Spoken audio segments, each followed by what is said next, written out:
I'm Oliver Bruce, dyslexic and dyspraxic serial entrepreneur with little more than one GCSE, but none of that matters. And that is exactly why I started this podcast. I've built multi-million pound businesses from just an idea, and I've gone into markets that I've got no right to be in. It's not always plain sailing, and what you see on social media is often a fraction of the reality. I somehow wanted to tell the candid truth, the story around startup and scale-up life, and just how important mental agility and strength is in this largely idealistic and fake world. I hope you enjoy my podcast and can take some solace and some learnings from the unspoken reality and subjectivity of the term success. This is Success is in the Mind, and thank you so much for watching.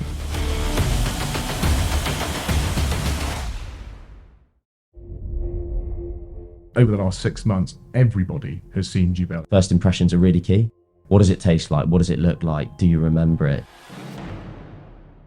So there was no entrepreneurial flair in the family at all, apart from the fact that you just went, I'll shovel some snow. The Vikings used to have an expression called burn your boats. So when they would invade somewhere, they would burn their boats, so there was no option of running back to the shore, getting back in the boat and going back home. Yeah, I almost deleted all the files in my brain, to be honest. So Jesse, thank you so much for joining me. We're here at Jubel's office in London.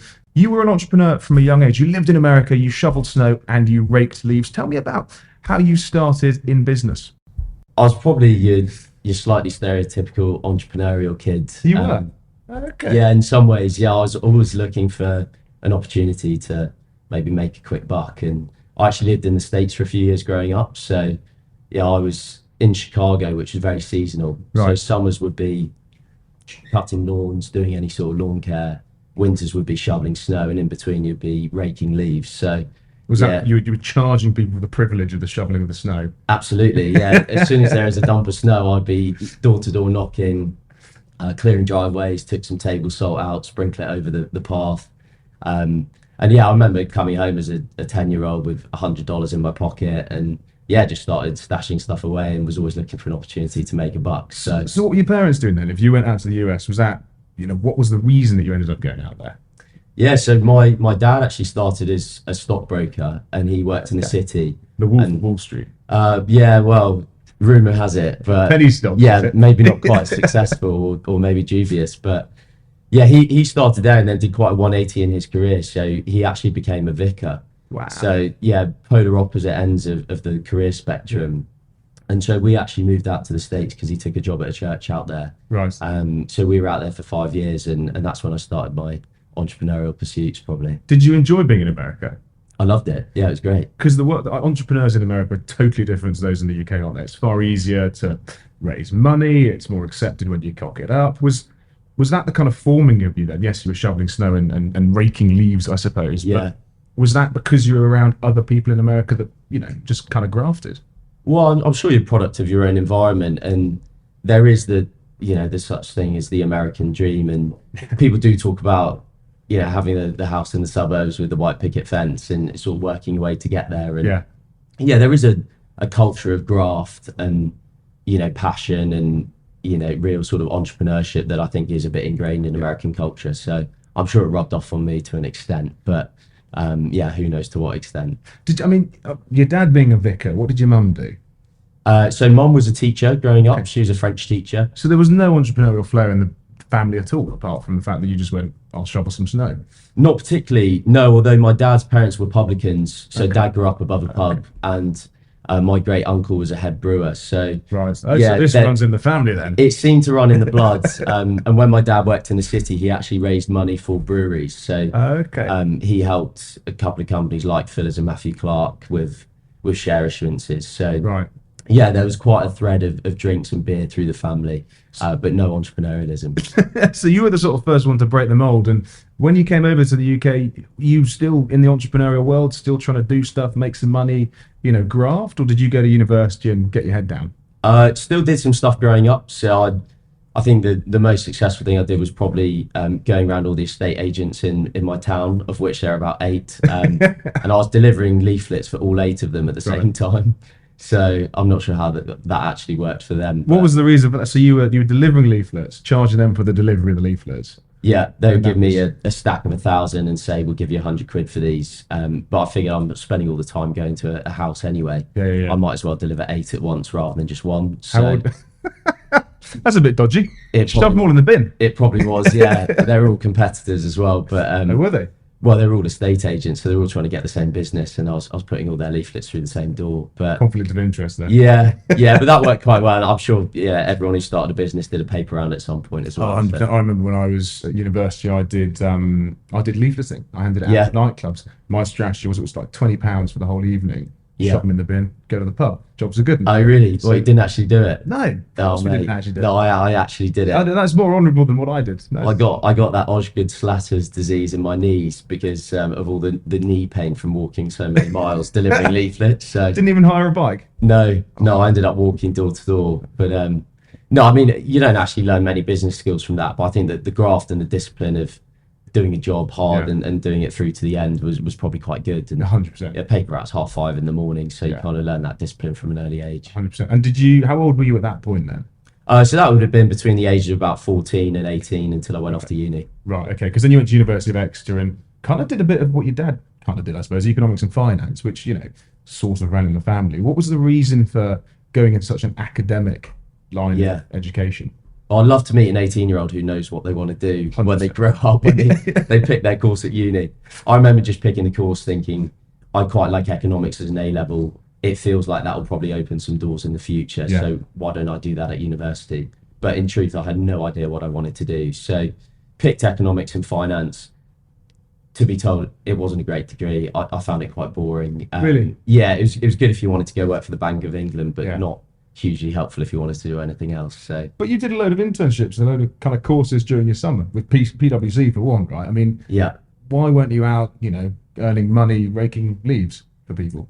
I don't know, maybe some of that slightly traditional conservative upbringing of Yeah. you want to get a degree, it's a really good thing to have. I was probably in that mindset of Right. I should see this through. And actually, it's probably a value I do hold. If you're going to do something, see it through Yeah. and try your best. So I didn't actually enjoy the academic side to uni, but I thought I've signed up to this. I'm going to do it to the best of my ability and see it through. But yeah, tried to use every opportunity in between to see if I could get involved with either internships or extracurricular stuff. And there's probably quite a formative beer experience at uni actually, because in my first year I was in halls and I remember being on my laptop one day, got this email through from the careers department and it said, do you want to pitch the world's biggest brewer their next big beer brand? And I just read the email and it was sponsored by AB InBev. Right. And they were looking for students to pitch them a brand new concept of a beer. So I phoned up my mate, who is now head of sales at Jubel, and said, I've just opened this email. You've got to be a team of 2 to 4. Do you want to do it together? We ended up entering the competition as 2 freshers. We ended up winning the UK. We ended up flying over to Europe to their headquarters and we won Europe. So that was in our first year of uni. And that's kind of how the idea sort of started, or the interest in this world sort of started? Probably completely different idea to Jubel Sure. that I pitched to them. Saved my best till last, but Surely this isn't the last. You've got plenty more ideas in you. Yeah. Because you kind of came up with it when you were kind of traveling the world in terms of the brand that we see now. yeah, in a sense, yeah. It was final year of uni. We Yeah. were out skiing in France, and the uni ski trip was always the week of the year that you would just circle with the red marker metaphorically at the start of the year. It was the best week. So yeah, it's highly oversubscribed. So you often sat there at a table with 5 or 6 people getting their laptops out, just trying to get tickets. And yeah, it was final year where the idea came from. We all managed to get on the trip, and that's where it came across, Beer Pesh. Because we'll kind of go back into the idea in a minute, but you kind of left university and went to work for Mars. You did a what they call a talent acquisition sort of merger with them. What was the reason for going into Mars, but you having this idea and not following it through? Yeah, I got the job at Mars actually in my second year of uni for after graduation. So Right. I'd already signed a contract to go do the grad really? scheme there. So I hadn't had the idea for Jubel yet. So I was pretty signed up to doing 3 years on this rotational grad program, Right. getting exposure to different parts of the business and hopefully just rounding my development a bit more. I was very sort of, rough diamond when leaving uni, needed to shave off a lot of sharp edges and they were a great training ground. But yeah, I always had that entrepreneurial flair. So as soon as I got into the corporate world, I realised quite quickly I was a bit of a square peg in a round hole, and was looking for an out when I thought actually that idea from uni could be a goer, and it was. Well, 100% as we can see now. But whilst at uni, whilst at school, whilst a kid, did you kind of struggle with anything, or were you very academic and able to follow things through as you pointed out? Academically, I was fortunate enough to be able to just sort of follow. I never hugely enjoyed academics, but I think I saw it as a bit of a discipline task of just it's teaching you how to work hard at something. I genuinely can't remember much of my degree. I think I've got quite a good short-term memory. Okay. I worked really hard to remember as much as I could. I almost deleted all the files in my brain, to be honest. So well, you don't need them. Yeah, I'm not sure how much thinking I did. I did quite a lot of memorizing, but managed to sort of get through academics okay. But never hugely enjoyed it. I wouldn't have ever described myself as an academic. No, you and me both. And when you went to work for Marsden and you realised that you wanted to jump ship and you kind of went, actually, the corporate structure is just not for me. Yeah. How did you get out of that world? Obviously, you had this idea for Jubel, but what allowed you to go, right, let's just leave Mars behind, go and have a punt over here and see if it works? Because that's a massive risk. Yeah. Didn't do it quickly, actually. So over the course of a couple of years, I was developing the concept of Jubel alongside my job at Mars. So I was giving up evenings and weekends to try and see whether there was legs in this idea. And it was following having the idea at final year of university, going off to Mars. I spent the next 2 years developing it and got to the point of feeling quite confident about launching it. And that's when we did. Because in terms of launching it and taking it to the market, what did you have to kind of have in place to allow you to go, actually, this brand, this product is the one, this is going to work, this is right? Because it wasn't right to start with. Yeah, so what I wanted to know was, do consumers really want to drink this, or is this just something that I enjoy? Right. So from that idea, initially in the Alps, drinking beer pesh, I noticed two things. We were a mixed group from uni. Yeah. One was everyone loves it. Yeah. Normally it was quite hard to find a product that a mixed group of guys and girls all wanted to enjoy. You normally come back from the bar with 4 or 5 different drinks for people. Corona have done it. Corona have done pretty well. Yeah, it's probably, I'd say, next to us, probably the next most inclusive beer. Because they've developed a product that does appeal. I think our product appeals more, but they've developed a sort of brand image that is also very inclusive. But I noticed that was on a liquid level, it was way more inclusive. Everyone actually loved the product and wanted to drink it over and over again. And the second thing was just how delicious it was. And I never had anything like it. So I think, back to your question, that gave me the confidence that there is genuine consumer love for this sort of product. And over the course of those 2 years, I was developing a product, learning how to brew, trial testing it at dinner parties initially, then just inviting mates around and giving them a try. Then going to like small events, food and drink festivals, beer festivals. But just seeing the consumer love for the product, I thought, if I commit my full time to this, I think it can work because people seem to love it.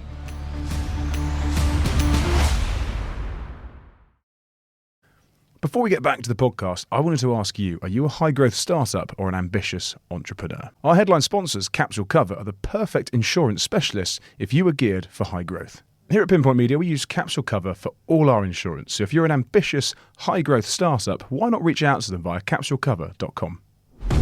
Coming up in this episode. Something someone told me, which is build the brand as if you're going to own it forever. That's what entrepreneurs do, right? No one takes any cash until the exit. He taught his players to never worry about the score, but focus on doing the right things, and just said the score will follow. And we've really tried to deploy that inside Jubel. That is all to come in this episode of Successes in the Mind. Because we were talking off air about how events are kind of the ways that you bring this to market, because who can't enjoy a beer at an event? Now, obviously, we get into the fact that you have scaled over the last couple of years, and in the last sort of 6 months, you guys have really taken off. But in terms of raising the money to bring it to market, that in and of itself is quite a hard thing to do, especially when trying to design a product, from scratch. How did you go about raising the cash? Did your dad kind of help you with that? No, unfortunately not. No, Vicar's salaries are not very Vicar's good. Salaries, but the knowledge, he must have still had the knowledge from when he was raising capital for all these businesses. Yeah, Dad's always a great source of advice, so I will speak to him about a lot of stuff. But it was actually probably my internship at PwC that was most helpful, because I did M&A there. So I spent a summer literally churning out pitch books. Right. And the whole concept of that was make someone want to invest or ultimately buy this brand. So it was a very similar skill set. I was thinking, I just want to make someone invest in Jubel. Yeah. So that was actually a great experience to team me up to try and raise investment for Jubel. Yeah. And in terms of what you'd say to the guys listening, in terms of making people invest in a brand or a product, what do you have to have in place apart from a good idea to do that? Because it is difficult. Very difficult. I think particularly if you're trying to raise capital ahead of a proper launch, so it's sort of pre-revenue. I think that's quite normal in the tech space, but in the product space, it's very difficult. Yeah. Because until you get it out into market, you don't know whether it's going to work or 100%. not. So I think it's a combination of factors. I do think it has to be a unique product proposition. I think there's a lot of Me Too's at the moment and people jumping onto hot spaces, but actually hot spaces become cold fairly quickly if there's just thousands of people trying to compete in it. So I think having something that's genuinely different, it's a bit riskier, but I'd probably back something that's trying to be different rather than just trying to be a Me Too. Yeah. I think probably having a good team, people who you sort of trust and back to take it forward. And then I think just the basics of a good business strategy, thinking across the board of, your sales, marketing and operations as the kind of core three functions to get off the ground. Do you actually know where you're going to make your product, what your brand stands for, and how you're going to take it to market and what's your route to market? I think if you've got some general concepts around that, that probably shows that you're thinking about it in the right way rather than just, I've got a good idea, no idea what to do, but let's see what happens. And how much did you go and raise then in that case? So we raised a low six-figure sum actually pre-launch, Right. which at the time was the largest amount of money I'd ever seen when it landed in the business bank account. What was it? A couple £100,000? It was low six figures. Right. So that's what we raised initially because I thought that would get us through basically launching it properly, working with a big branding agency, like knew what kind of brand we wanted. You went and worked with a branding agency? We did. Was that a good decision? I think so. Yeah, you probably get mixed opinions on that, depending on who you speak to. But I think first impressions really do count. Yeah. There's a bit of a mindset, particularly in the tech world, probably shaped by that book, The Lean Startup, that is test and learn and fail fast and iterate constantly, which is true to an extent. But I think in product, first impressions are really key. Yeah. What does it taste like? What does it look like? Do you remember it? So we sunk a fair bit of that initial investment into doing it right. And we worked with one of the most awarded international design agencies to do that, which was a risk at the time, but actually we won a few design effectiveness awards, which measures the commercial impact of your design, as opposed to just does it look pretty. And how many iterations since the launch in 2018 has there been of the brand? So of this, 0. Really? Pre-launch, I got a mate to design a label that I could just print at home and stick on the bottles to take to some festivals. Right. That completely changed. Yeah. So that was called Jubel, but it looked completely different. Right. That was a very, very different sort of positioning, but gave me the sort of learning to be able to then put a really good brief together for our design agency and then get this out there. 100%. And in terms of that low six-figure sum that you raised, you obviously burnt through a lump of that with the branding agency. Was it actually enough, or did you simply raise too little? I think we were really, really efficient with our capital, actually. I think in most businesses you would say you raised too little. I think we stretched it a heck of a long way. Really? What was the burn rate on that? How long did you have it for before you were out? Well, considering a large chunk went on branding, which was an upfront cost to get us into market. Yeah. We probably used about half to three quarters of it on the branding, and the rest of it got us through a year. Blimey. So yeah, burn rate was very, very low initially, but ruthlessly efficient on cash burn and spend, basically. And after the branding company, after you spent nearly half of your cash on that, what did the rest of the money get put into? Was it social? Was it product? Was it staff, salaries, offices? What was that? Because so many people hedge on the wrong thing and put it into completely the wrong area. Yeah, well, I think there's kind of the vanity things in a startup and then the sanity things. So as a general principle, try to do much more of the latter than the former. Yeah. I think something like a really nice office, that was a vanity thing for us. I basically worked in Pret-a-Manger for the first year. Did you? Yeah.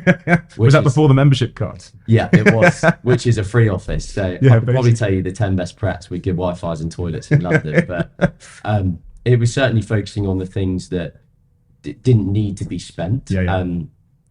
And we basically put resource into launching into the on-trade, hiring good people, getting them knocking on doors, getting us into the right sort of bars and pubs, and starting to build brand momentum. So we spent on as little as we could, but on the right things. And actually developing and manufacturing a product from scratch comes with a huge amount of issues, a huge amount of cock-ups. Now, you must have brewed beer that was just incorrect, that was rubbish, that tasted bad, and actually sold beer that wasn't very good in the first place. How did you kind of backtrack and maintain some kind of sanity when going through a disaster like that? So I think I always had a vision of what I wanted the product to taste like, and it was delivering the refreshment of a fruit cider with the sessionability of a nice crisp lager. I found fruit ciders far too sweet, and I found lagers quite boring and quite bland after a while, and actually quite hard to get through. So knowing that the middle ground of that was always where we wanted to be was the sort of North Star or the compass for the product. So every single product development session or iteration or taste test, the North Star was that we're X amount away from where I think we need to get to. So I knew what I wanted it to taste like, and we just didn't really stop until we got there.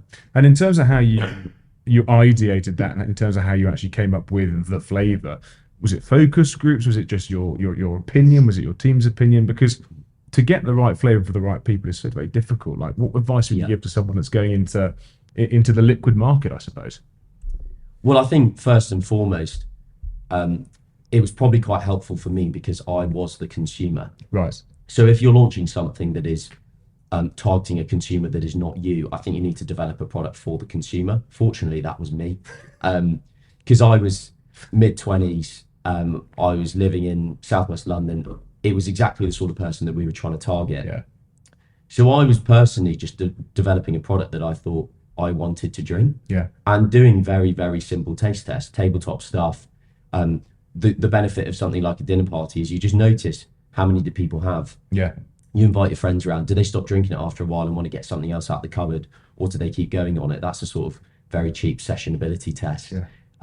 So got that to a point, and then the festivals and getting it out into the market teaches you whether the wider market actually want to drink it, and really reaffirm, is your target consumer connecting with your product or not? And every bit of feedback that you're getting, you're then developing into some form of iteration. And we have done a ton of work on the product. Every single detail, from colour to head retention to pH balance to ABV to malt selection, hop varieties, fruit sourcing, delved into every single bit of detail to develop what we see as the perfect product for that position that we wanted to go for. But where did you learn that, Jesse? Where did you learn to do all of that testing? Because obviously you'd done economics at university. You had no idea how to build or brand or how to launch a beer. Who taught you that? I think you just learn on the job. I think you asked the right questions. So probably a good benefit of being at Mars for a couple of years. They just said, better to ask the stupid question than stay stupid for not asking it. And they would tell you that a lot. So got into this mindset of, if I've got a question, I just need to ask it. And worked with some great brewers. I couldn't wait to drop chemistry. So it was all sort of taking me back to GCSEs and trying to remember my chemistry stuff. But and with your short-term memory, did you forget everything? I did forget everything, absolutely everything. So it was learning it from the basics, but just asking questions. Okay, so the color of the beer, for instance, this is too dark. I want a really light, crisp lager. We want to cue refreshment with every single sensory touch point. How do we change that? Oh, that's all down to your malt selection. So here's the percentage of malts at the moment. We need to increase the lager malt, reduce the caramel. Okay, great. Well, let's try that on the next brew. And then you just keep asking questions.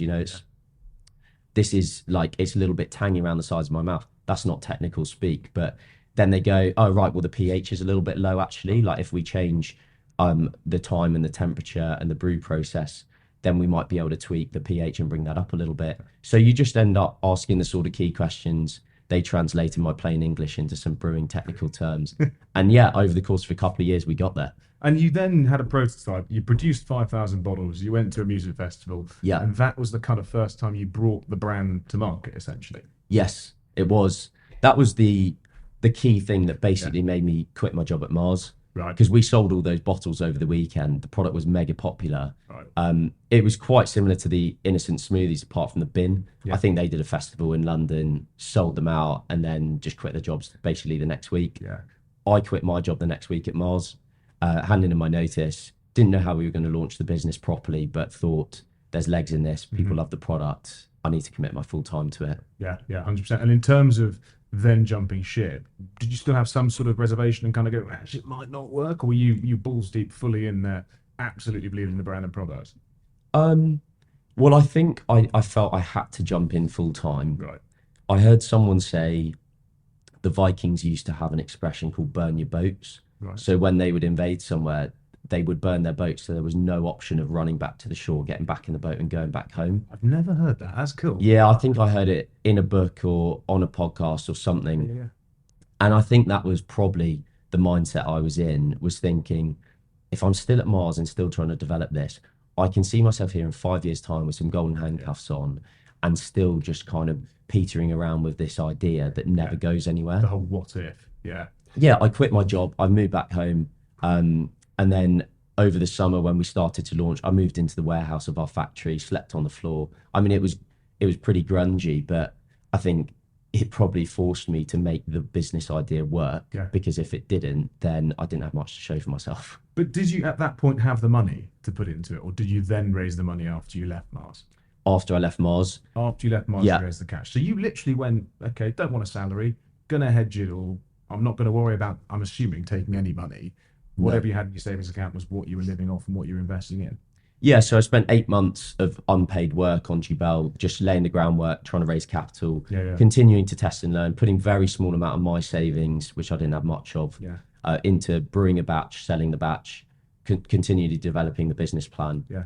Then raised the money and then started paying myself a pretty terrible salary, which didn't really go very far. And are you still on a terrible salary, or have you're on it now? Comparatively speaking, yes. I'll be probably earning 10 times more at Mars, but I'm having a lot of fun doing this. So. That's what entrepreneurs do, right? No one takes any cash until the exit. And I'm assuming there's some sort of exit on the horizon, or is it very much just brand awareness, market share, and scale for the next couple of years?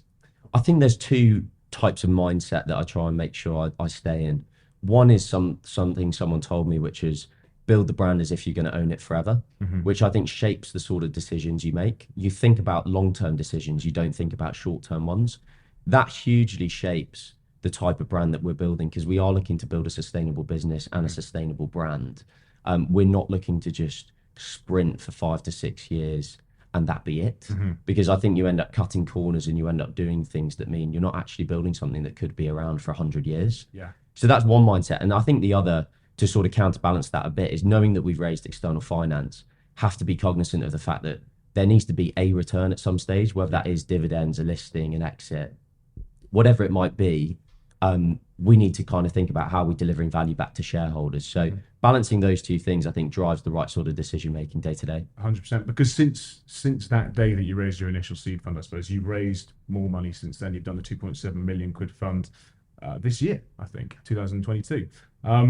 That must have then been the biggest amount of money you've ever seen. That must have then propelled you into the stratosphere. And we were saying again off air that over the last 6 months, everybody has seen Jubel. Everybody's buying it. You no longer need to push it in bars. What have you kind of done differently and learned over the last sort of 2 or 3 years that you've now put in place that's allowed you to have that a huge growth?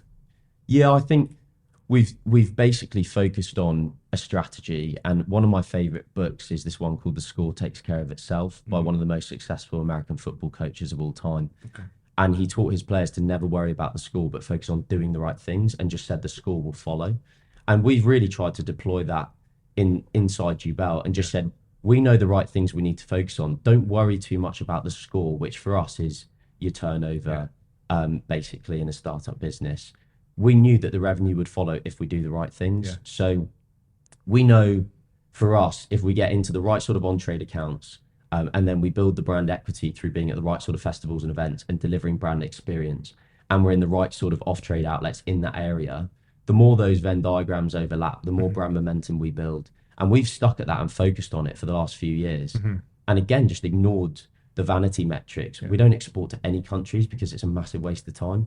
People who say, oh, we're exporting to 30 countries, it sounds amazing, but it probably makes up about 2% of their revenue. And was that a cognitive decision for you to go, we're not exporting, or was that just simply because you haven't had the time to? At what point in the journey did you realize that exporting for you guys wasn't worth it? Well, I think everyone talks about cash as being a limited resource in startups, but my personal view is time is a more limited resource than cash, and how you spend your time is vitally important. And your time can be spread across so many different things. I would much rather build a brand that is dominating in like the initial markets that we're in, so London, Bristol, Cornwall, Scotland, then dominates in the UK before we start to think about international. Because otherwise, I just think we're spreading our time too thinly. And I'd rather do one thing and do it well rather than try and do loads of things and do them all quite averagely.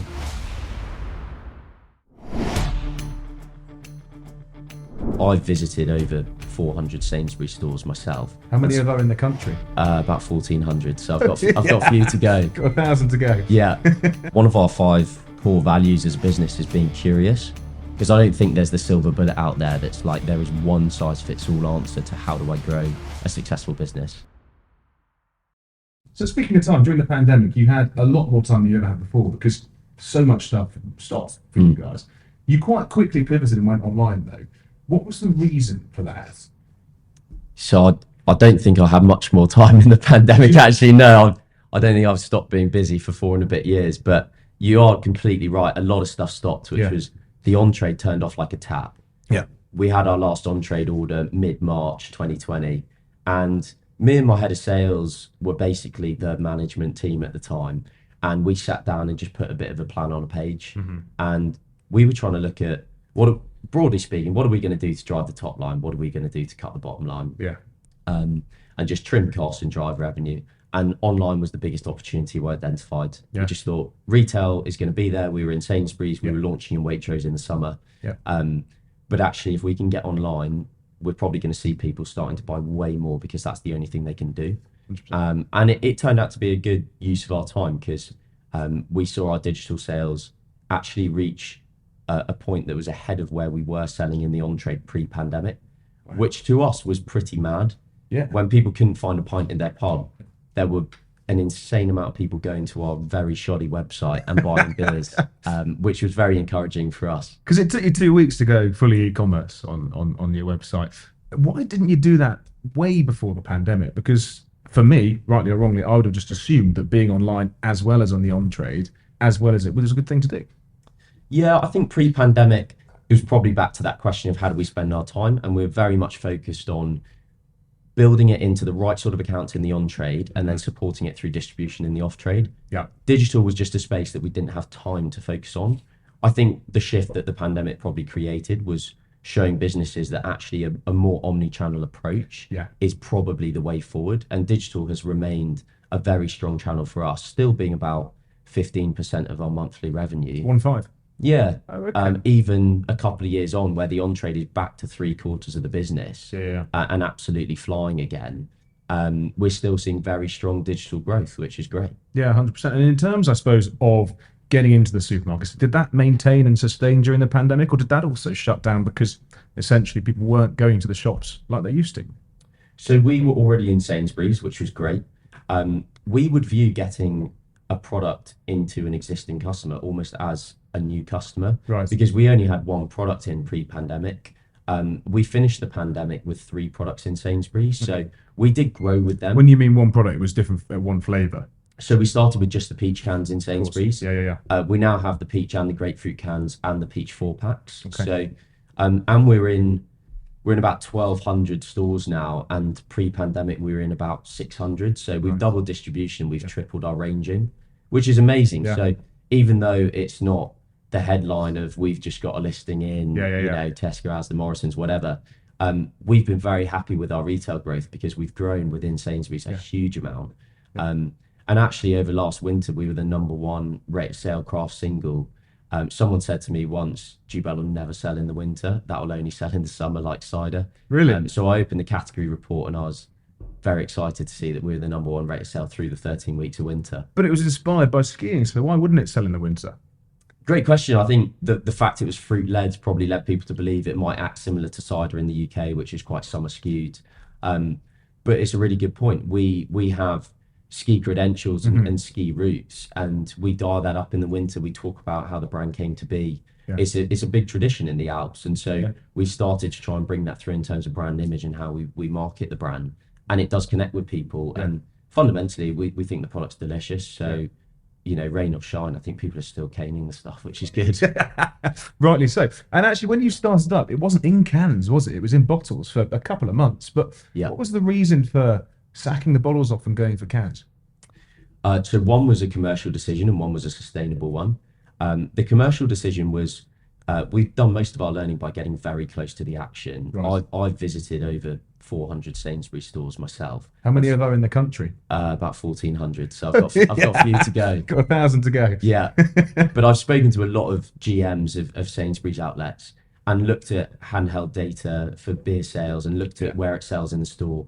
Cans were generally selling about twice as much in their small stores as bottles were. Yeah. And more than half our distribution was in the small stores than the big ones. So that was an easy commercial decision. I think it will double the rate of sale. And it did. Yeah. The sustainable decision was when we weighed up cans versus bottles, excuse the pun, bottles were a lot heavier. Yeah. And in terms of road mileage, in terms of carbon emissions, in terms of pallet optimization, in terms of space usage, in terms of recyclability, council regulations, overall, we thought cans were a much more sustainable choice, more recyclable, easier to recycle, and infinitely recyclable versus bottles. And so we made the change across the board rather than just bringing out cans as a new SKU.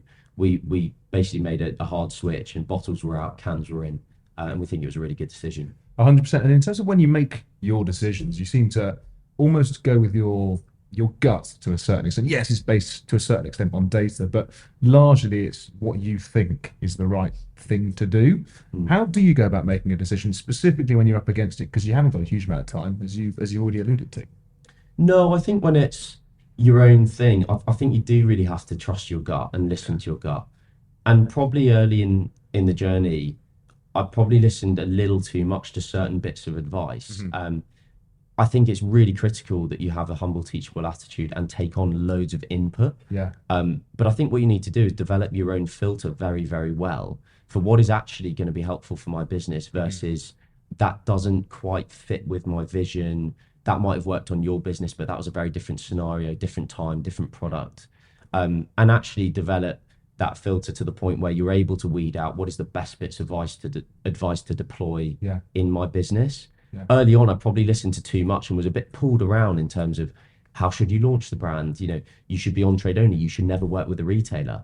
If I'd listened to that advice, we would fail because we launched with Sainsbury's in the first year. And I mean, that was half our business through the pandemic. Without it, we probably wouldn't be here. So yeah, it's been learning to sort of listen to the gut, develop the right filter for our vision for the brand, but still remain very open to sort of loads of input from other people.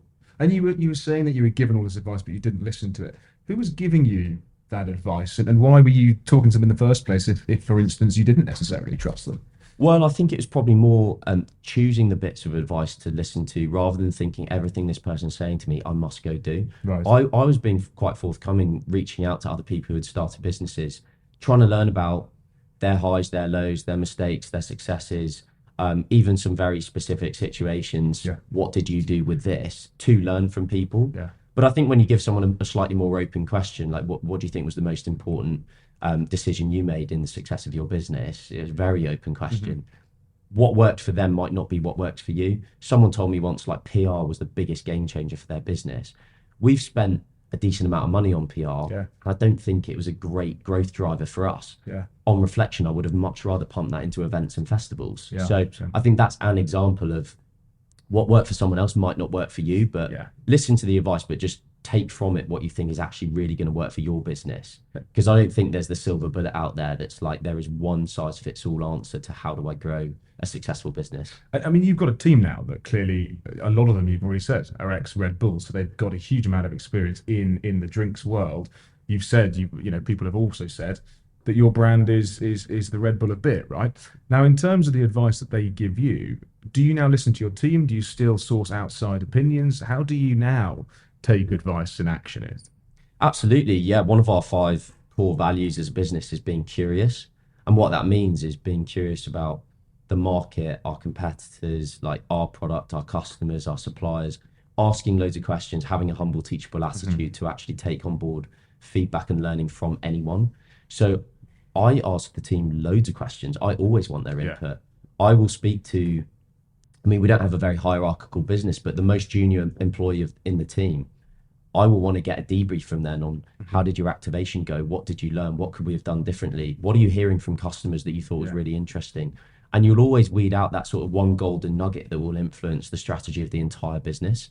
I think as soon as you stop listening to your team, it's probably game over. So yeah, I'm always ears open to what's going on. Doesn't mean I will always do what they might say or share, but it does mean I think we end up being so much better as a business by always having that kind of curious attitude. 100%. And in terms of having that curious attitude, obviously, when you raised your initial seed fund, it wasn't quite enough. It was a bit tight, so to speak. You've raised nearly 3 million quid recently. What was the reason for raising that much money? How did you raise that money? And why did you raise it now? I think we reached the point of being able to start scaling the brand. Right. Pre that round, I would say we were well and truly a startup. I think we've probably moved a little bit to be more of a scale up. 100%. If I looked at the foundational elements of building a successful business in product, we had the highest rate of sale and repeat rate in a major national retailer. That shows the consumer wants it. So we are actually scaling something that's got quality. Someone likened it to like a small picture, and if you have something with quality, when you grow it or sort of scale it, it doesn't pixelate. And I think I felt like that small thing we had was quality, and there were the right foundations there to start scaling it. Product had great traction. We had tested and learned enough in terms of team to know what kind of salespeople do we need, what kind of activation people do we need, what geographies work well for us as a business. And we had a very clear strategy. It just required a decent chunk of funding to start deploying it. So we raised the money, now we're into deploying the strategy, and it's well and truly working. And how did you know how much money to raise? Because 2.7 million quid is a precise number. It could have been 3 million or 2.5, Why 2.7, and how did you kind of come up with that? So I actually raised a little more than what I wanted to. I thought we just needed 2 million quid. Right. I say it was a lot of money for us. And I put a business plan together, looked at how we're going to grow the org structure, how we're going to scale spend in certain functions like marketing, how we're going to grow the brand, what geographies are we going to launch into. It was a very well thought through strategy that we put a number next to. And I think the old adage sort of goes of like, raise money when you don't need it. And I thought, actually, this round is oversubscribed. People are really keen to get involved in the action. There's a few investors here who have a huge amount of value and experience they could add. I'd probably rather just give ourselves a little bit of buffer rather than turning them away, hence raising 2.7. Fine. And in terms of future raises, I'm assuming there's some more on the horizon that you'll want to go for to maybe take it internationally? Yeah, well, our cash burn would be pretty bad if we were already going back for more, having raised 6 months ago. But 100%. But in terms of future planning, 3 years, let's say, is there a future to raise more money, or are you hoping that this is it and you'll be able to scale it based on the 2.7? I'm actually hoping that will be it. That was the business plan I put together, was how do we get us through to profitability here? That is the game plan.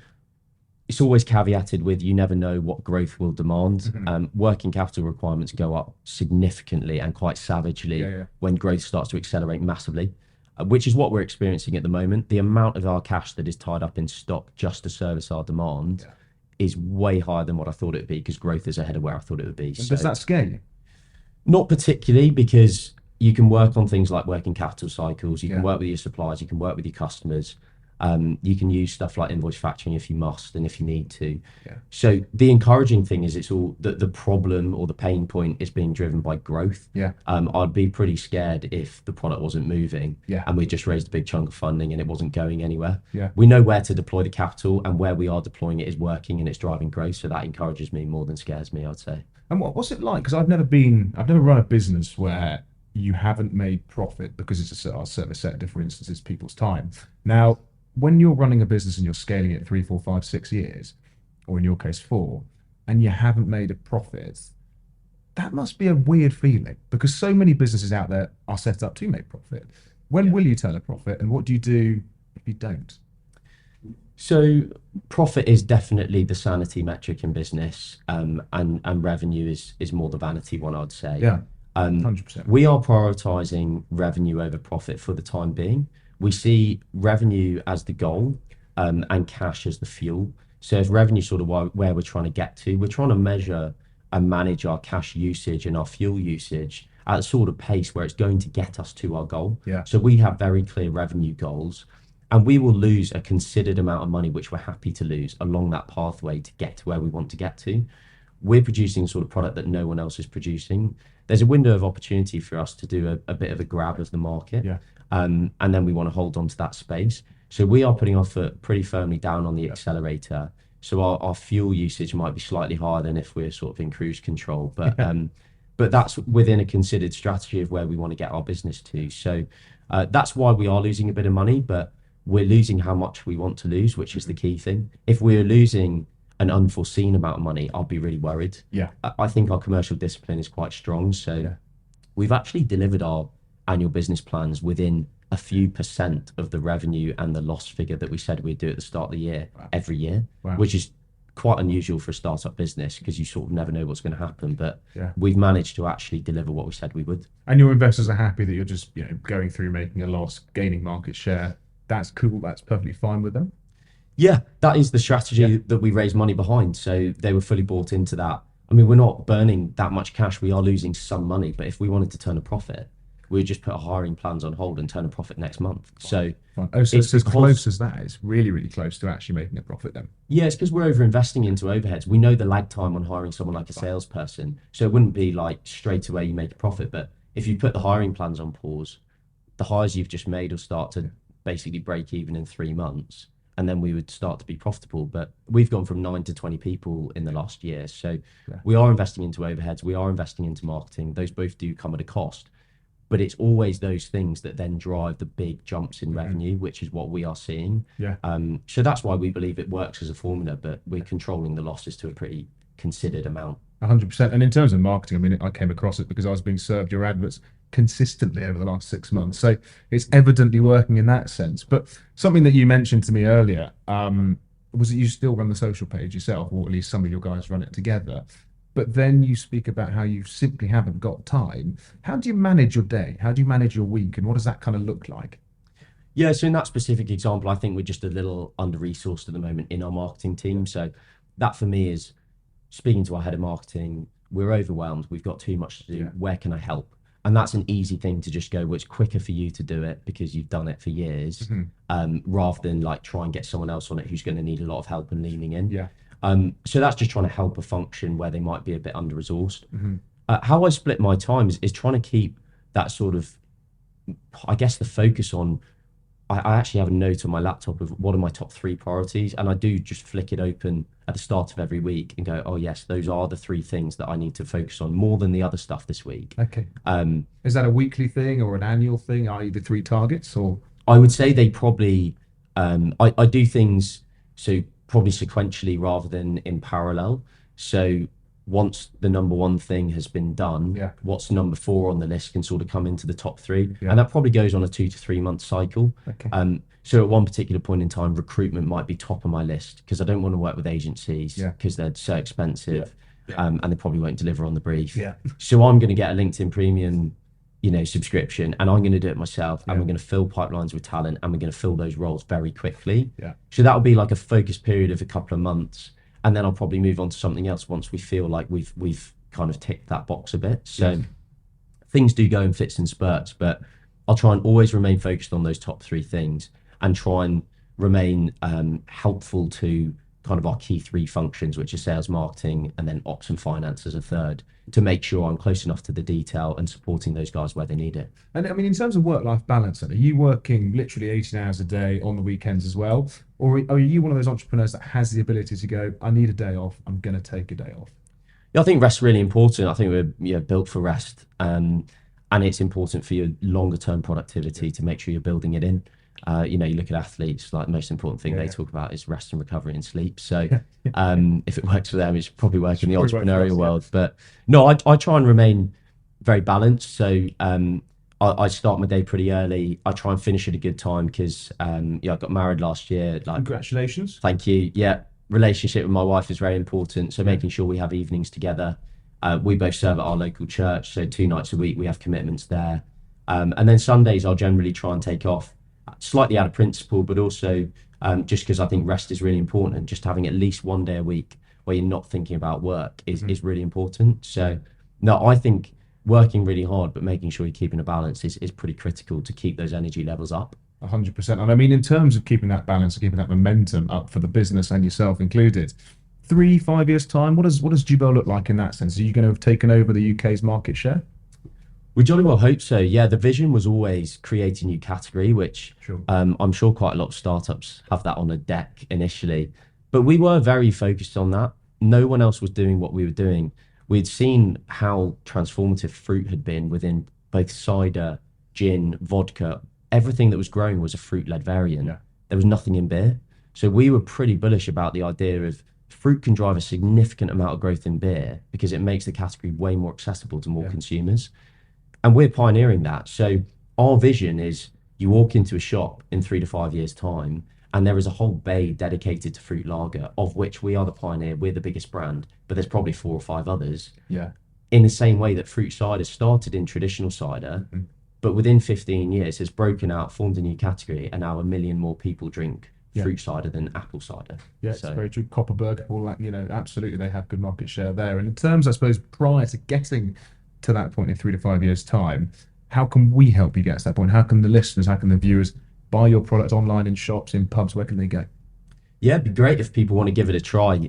We're available in Sainsbury's, Waitrose, Whole Foods. We're launching on Ocado this month, I believe. And you can get it on our website, you can get it on Amazon, and we're available in over 1,000 pubs, bars, restaurants as well. So if you live in London, Edinburgh, Bristol, Cornwall, you're more likely to find an outlet nearby because that's where our salespeople are. But it'd be amazing if people want to go and have a try of the product. And if they like it, tell a mate or two, it'd be brilliant. And they can get it online. And I'm acutely aware of your time. Look at that, 10:15. You've got a meeting. Jesse, thank you so much for joining me. Thanks so much.